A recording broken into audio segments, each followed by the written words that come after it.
ইলিশের বাজারে এখন বৈশাখী হাওয়া, ক্রেতাদের চাহিদা অনেক কিন্তু সরবরাহ বেশ কম। ব্যবসায়ীরা বলছেন যে আগামী 2 মাস ইলিশ শিকারে নিষেধাজ্ঞা থাকায় পর্যাপ্ত মাছ মিলছে না। যা বিক্রি হচ্ছে তার বেশিরভাগই আইন অমান্য করে ধরছেন জেলেরা। তার উপর হিমাগারে ইলিশ মজুদ করছে একাধিক অসাধু চক্র। ইলিশ বেচা কেনার খবর জেনেছেন আমাদের সহকর্মীরা। শুরুতেই রাজধানীর খবর জানাচ্ছেন সহকর্মী তৌহিদ হোসেন। চোখের সামনে দুটো বাস্তবতা।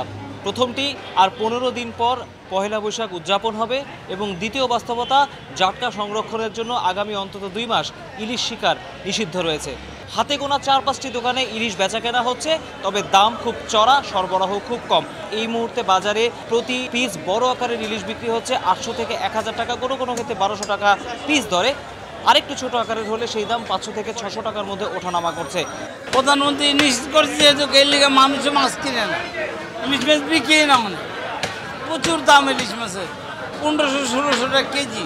কোনো কোনো জেলে গভীর সমুদ্রে বা নদীতে গিয়ে মাছ শিকার করছেন দাদনের টাকা হাতে পেয়ে বিভিন্ন পাইকারদের। সেই কারণে আসলে কিছু কিছু ইলিশ বাজারে মিলছে বলে তারা আমাদেরকে জানিয়েছেন। ক্রেতাদের আগ্রহ আছে ইলিশের প্রতি, কিন্তু দাম দেখার পরে বা শোনার পরে তাদের আসলে খুব একটা আগ্রহ থাকছে না। চড়া দাম আর কি, অনেকে কিনবে অনেকে কিনবে না, এই আর কি। কারণ মনে চায় যে একটু পয়লা বৈশাখে ইলিশ খাবো, পান্তা ভাত খাবো, এটা তো সবার মনে চায়, কিন্তু সেটা হয়তো অনেকের হবে না। আগের মৌসুমে হিমাগারে মজুদ রাখা যেসব মাছ, সেগুলো যদি বাজারে পয়লা বৈশাখে 2-3 দিন আগে ছাড়া হয়, তাহলে কিছু সময়ের জন্য বাজারে হয়তো ইলিশের সরবরাহ বাড়বে, তবে দাম আরেকটু চড়া থাকবে বলে জানিয়েছেন ব্যবসায়ীরা। এই ছিল আমার কাছে রাজধানীর খুচরা বাজারের ইলিশ বেচা কেনার খবর।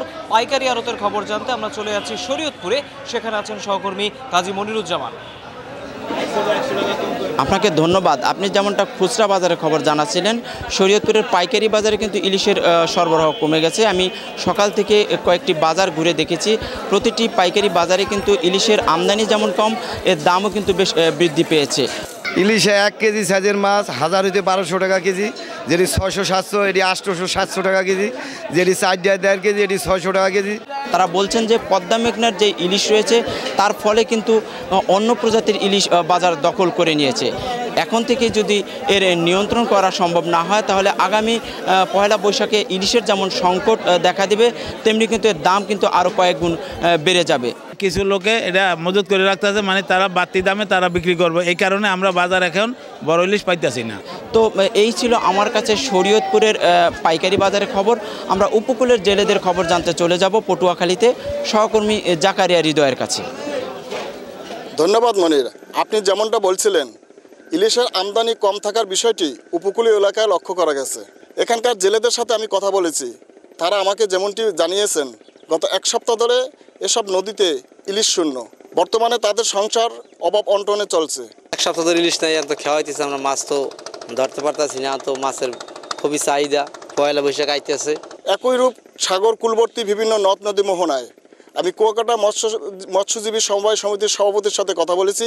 তিনি আমাকে যেমনটি বলেছেন, গভীর সাগরে কিছু ইলিশ ধরা পড়লেও আগামী পহেলা বৈশাখকে সামনে রেখে খুব চড়া মূল্যে সেই ইলিশ বিক্রি করা হচ্ছে।